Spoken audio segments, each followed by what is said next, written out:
kita tindak lanjuti sesuai dengan kriteria.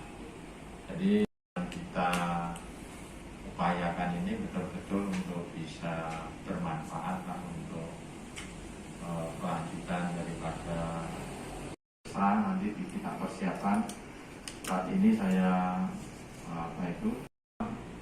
yang ditujukan kepada pemerintah.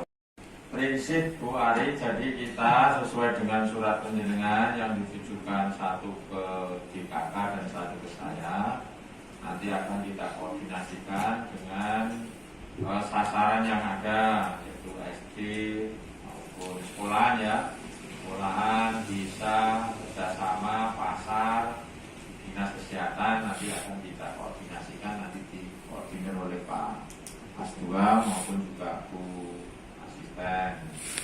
Di prinsip kita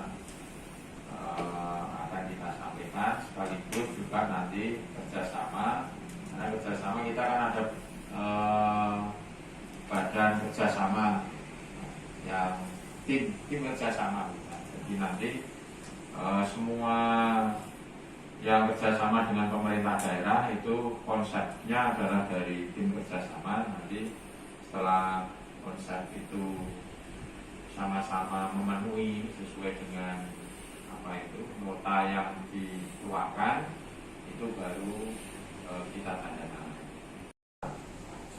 Kemudian sekolah, kemudian ada program yang di dinas kesehatan nanti dimaksimalkan. Kita tinggal kalau pasar ini insya Allah nggak ada masalah.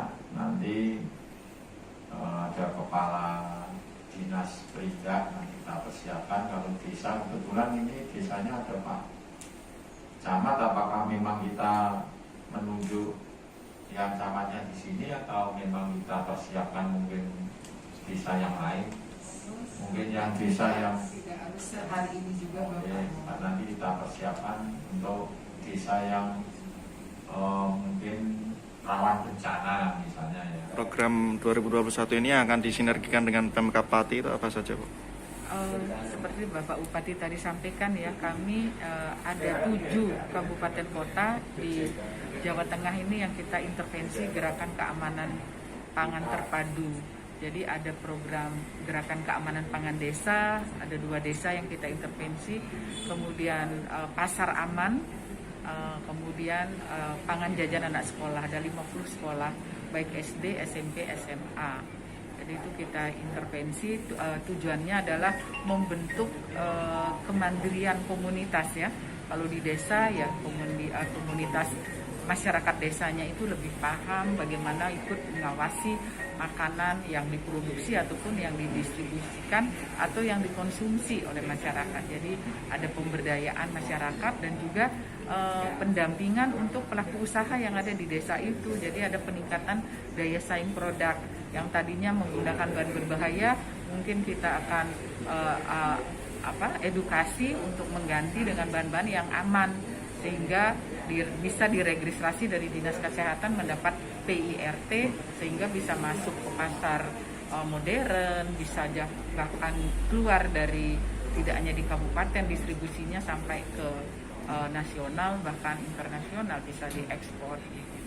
Bu, tadi kan disebutkan Jawa Tengah ini peringkat 2 untuk penggunaan bahan makanan berbahaya, ini termasuk upaya untuk menurunkan itu, Bu ya? Iya betul, karena memang seperti tadi disampaikan, bahan berbahaya ini masih gampang didapat dan murah harganya, ya mudah penggunaannya gitu, dan memberi dari segi profit pasti secara ekonomi dia akan menguntungkan ya dari produsen kalau dia tidak melihat efek dari segi kesehatan, membahayakan kesehatan masyarakat.